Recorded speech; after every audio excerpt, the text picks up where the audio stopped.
से बच्चे पूछते हैं कि सर हम सुबह पढ़ें या रात में पढ़ें। बहुत से बच्चों का सवाल होता है सर हम दिन में पढ़ें या रात में पढ़ें, सर हम रात में कब सोएं, हम सुबह कब उठें, सर सुबह उठ के हम पहले पढ़ाई कर लें कि रात में लेट नाइट तक पढ़ाई कर लें। तो इन सभी चीज़ों के लिए मैं कुछ चीज़ें आपको बताता हूं। एक तो पहले नाइट स्टडी पे आ जाते हैं। तो बहुत से बच्चे ऐसे हैं जिनको रात में पढ़ना पसंद है, और आप परेशान नहीं हो, मैं वो दादाजी नहीं हूँ घर का, या आपके पिताजी माताजी भी नहीं हूँ, तो मैं आपको समझता हूँ, आपकी फीलिंग समझता हूँ। आपको रात में ज़्यादा समझ में आता है, अच्छी बात है। अगर आपको नाइट में ज़्यादा समझ में आता है तो आप नाइट स्टडीज़ करिए। बहुत से बच्चे ऐसे हैं कि भाई स्कूल जाना ज़्यादा जरूरी नहीं है, अटेंडेंस एडजस्ट हो जाएगी। कुछ ऐसे हैं नॉन अटेंडिंग स्कूल में हैं, तो वो कहते हैं कि हम रात में पढ़ना चाहते हैं, सर मेरा कंसंट्रेशन ज़्यादा बनता है। Well and good. फिर भी एज अ टीचर मैं लास्ट में आपको ये एक सजेशन दूंगा अपनी तरफ से कि मॉर्निंग की पढ़ाई बेटर होती है। मैं थोड़ा समझाता हूँ। रात में पढ़ रहे हैं, रात के 1-2 बज गए हैं, बोर हो गए पढ़ते पढ़ते, उठे यार क्या करें यार, कुछ खा लेते हैं, है ना।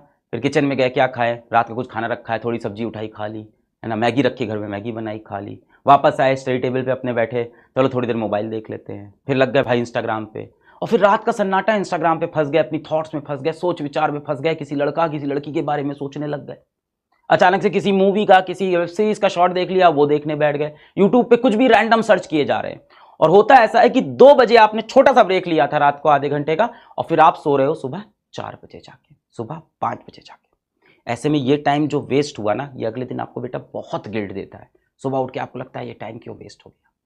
तो सर ये तो दिन में भी हो सकता है, दिन में भी हो सकता है, पर दिन में आपके जो हम और आप, हम जैसे घरों से आते हैं मिडिल क्लास फैमिली से, तो घर में जगह कम होती है, तो माता पिता आसपास टहलते होते हैं, वो देख लेते हैं, तो आपको मना कर देते हैं कि भाई पढ़ क्यों नहीं रहे हो। आपको डर होता है कि लोग देख रहे हैं। रात में वो डर खत्म हो जाता है, किसी के गाइडेंस में नहीं होते हो, अभी आप छोटे बच्चे हो थोड़े से, कोई देख नहीं रहा है आपको, तो आप अपनी मनमानी करते रहते हो और डिस्ट्रैक्ट हो जाते हो। तो अब स्लीप आवर्स के ऊपर बहुत होता है। कई लोग बोलते हैं मैं 4 घंटे सोता हूँ, कई बोलते हैं मैं 5 घंटे सोता हूँ। कई वीडियोज हैं यूट्यूब के ऊपर, सिर्फ 4 सक्सेसफुल लोग जो होते हैं वो जब जीवन में 4 घंटे सोते हैं। ऐसा कुछ नहीं है बेटा, आप कम से कम 7 आवर की स्लीप लो। ऐसा किस लिए बोल रहा हूं बेटा, 7 घंटे सोओगे तभी तो दिमाग चलेगा। आप आईआईटी की तैयारी कर रहे हो, आप नीट की तैयारी कर रहे हो, अर्जुना बैच के अंदर रोज आपकी 4 घंटे की ऑनलाइन क्लास हो रही है, उसके बाद उसकी आपको डीपीपी मिल रही है, उसमें अच्छे अच्छे क्वेश्चन है, वो भी तो आपको बनाने हैं। अगर दिमाग फ्रेश नहीं रहा तो आपसे क्वेश्चन ही सॉल्व नहीं होंगे। तो 4 घंटे सोने से आपको लगता है कि मेरे पास बहुत टाइम बच गया, बेटा क्या फायदा, आपकी उसमें एफिशिएंसी नहीं है, आप एफिशिएंट ही नहीं हो, दिमाग ही नहीं चल रहा है, थका हुआ दिमाग है, सोते हुए बैठे हुए हैं, एकदम डीमोटिवेटेड से, नहीं हो रहा है सवाल अरे दिमाग में, तो आपने अपनी एफिशिएंसी खराब कर ली। क्या 7 घंटे सो के भी आईआईटी निकल सकता है? बेटा 8 घंटे सो के भी निकल सकता है। ये सारे मिथ हैं। पता नहीं आपके अगल बगल कोई आईआईटी वाले भैया होंगे, टॉपर भैया होंगे, किसी इंटरव्यू में आपने देख लिया होगा, मैं सिर्फ I only slept for 4 hours, I only slept for 3 hours, मैं सिर्फ 6 घंटे सोया, 5 घंटे सोया। मत मानिएगा। एक बच्चा था वो कश्मीर वाला, उसने वीडियो में हमारे इंटरव्यू में बताया था, बेचारा जो पेंटर था, उसने बोला था मैं 3 घंटे सोता हूँ। उसकी मजबूरी थी बेटा, उसको काम करना था, घर के लिए पैसे कमाना था। अगर आपकी ये मजबूरी नहीं है तो 4 घंटे किसी फैशन में नहीं। अगली बात है बेटा फर्स्ट आवर की। अब सुबह उठ के आपने पहले घंटे में जो काम किया वो ये बताता है कि आप लाइफ में किस चीज के लिए सबसे ज्यादा सीरियस हो। अब सोचो, दिन की शुरुआत हुई, जीवन की शुरुआत हुई, और सुबह उठते ही एक बच्चा सबसे पहले मोबाइल निकालता है कि देखें यार किसके व्हाट्सएप मैसेज आए, देखें यार इंस्टाग्राम पे पिछली फोटो पे कितना लाइक हुआ है, देखें यार उस लड़की की फोटो पे किसी और लड़के ने आके कमेंट तो नहीं कर दिया है, देखें यार कोई उससे तो नहीं बात कर रहा है। तो आपकी प्रायोरिटी दिख रही है उससे लाइफ की, कि सुबह उठते ही सबसे पहले आपके दिमाग में ना आईआईटी आया, ना नीट आया, ना माँ बाप आए, सबसे पहली चीज क्या आई कि यार व्हाट्सएप पे रिप्लाई आया कि नहीं। इससे बेटा आपकी लाइफ के फ्यूचर डिफाइन हो रहा है कि आप सुबह उठ के सबसे पहले क्या सोचते हो। तो बेटा जिंदगी का फर्स्ट आवर, लाइफ का फर्स्ट आवर, हर सुबह का फर्स्ट आवर, यही बेटा डिफाइन करने वाला है हु यू आर। यही बताता है कि आप असली में कौन हो। बाकी जितना बेटा आप नाटक कर लो, झूठ बोल लो, दुनिया से झूठ बोलो, खुद से दिन भर झूठ बोलो कि नहीं यार मैं आईआईटी के लिए सीरियस हूं, अगर सुबह उठते ही आप सबसे पहले स्क्रीन टाइम स्टार्ट कर देते हो मोबाइल स्क्रॉल करना, इसका मतलब है आपके दिमाग की प्रायोरिटी कुछ और है। इसके बाद बेटा आती है कि मोस्ट इंपॉर्टेंट चीज को प्रायोरिटाइज करना। यहां बहुत लोग गलती करते हैं। जैसे फर्स्ट आवर मैंने बताया ना, फर्स्ट आवर डिफाइन करता है कि आप कौन हो, आप क्या करना चाहते हो।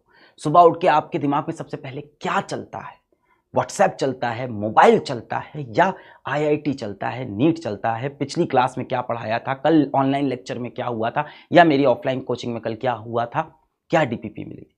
इसी तरह से बेटा मोस्ट इंपॉर्टेंट चीज को जीवन में प्रायोरिटाइज करना, प्रायोरिटी बनाना कि क्या सबसे इंपॉर्टेंट है।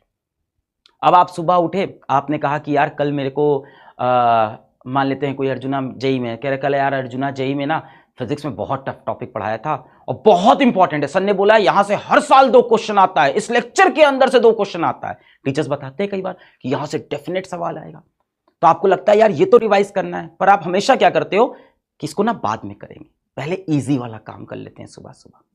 तो जब भी बेटा आपको प्रायोरिटाइज करना हो तो अपने मोस्ट इंपॉर्टेंट चीजों को, जिसका मोस्ट वेटेज हो जीवन में, उसको पहले कर लो। वरना क्या होता है, हमेशा एंजाइटी बनी रहती है मन में कि इसको बाद में करेंगे, और दिन भर आपके जीवन में एक बोझ, पूरे टाइम आपके दिन भर आपके दिमाग में एक बोझ बना है कि यार ये करना है, इसको शाम में 6 बजे करना है, फिर 5 बज गया, उसके बाद सोचा यार इसको 7 बजे कर लेंगे, फिर 7 बजे आया यार इसको 9 बजे कर लेंगे, और अब रात हो गई, अब टेंशन स्टार्ट हो गई है, अब आप पैनिक कर रहे हो कि तो रात में हो ही नहीं पाएगा, अब कैसे करें। तो आपको प्रायोरिटाइज करके अपनी मोस्ट इंपॉर्टेंट चीजों को दिन में पहले करना है। जो लोग स्कूल नहीं जाते, सुबह से शुरू कर दो अपना मोस्ट इंपॉर्टेंट टॉपिक, जो क्लास में आपको लग रहा है सबसे इंपॉर्टेंट है, आज दिन भर में ये तो मुझे करना ही था, मेरी मैथ्स वीक है तो मुझे मैथ्स का ही चैप्टर करना ही था। जो चीजें बेटा आपकी वीक हो और जिसका एग्जाम में इंपॉर्टेंस हो, उसको पहले करें बेटा। पढ़ाई में ये नहीं कि इसको बाद में पढ़ लेंगे, वो पेपर में करना होता है। पेपर में जो टॉपिक वीक है उसको लास्ट में अटेम्प्ट करते हैं, पर पढ़ाई करते वक्त बेटा अगर कोई चीज इंपॉर्टेंट है और आप उसमें वीक हो तो उसको पहले कर लो, दिमाग से स्ट्रेस निकल जाएगा, सेंस ऑफ अचीवमेंट आ जाएगा कि यार वो डिफिकल्ट चीज तो जो थी वो मैं सुबह सुबह खत्म कर दिया, या दोपहर में स्कूल से आते ही सबसे पहले डिफिकल्ट चीज मैंने खत्म कर दी, अब क्या बचा है, आसान आसान बचा है, अब तो सब हो जाएगा। तो आपके अंदर एक मोटिवेशन भी आता है, आपके दिमाग से बोझ हट जाता है, आप मोटिवेटेड रहते हो बेटा, आप पॉजिटिव रहते हो।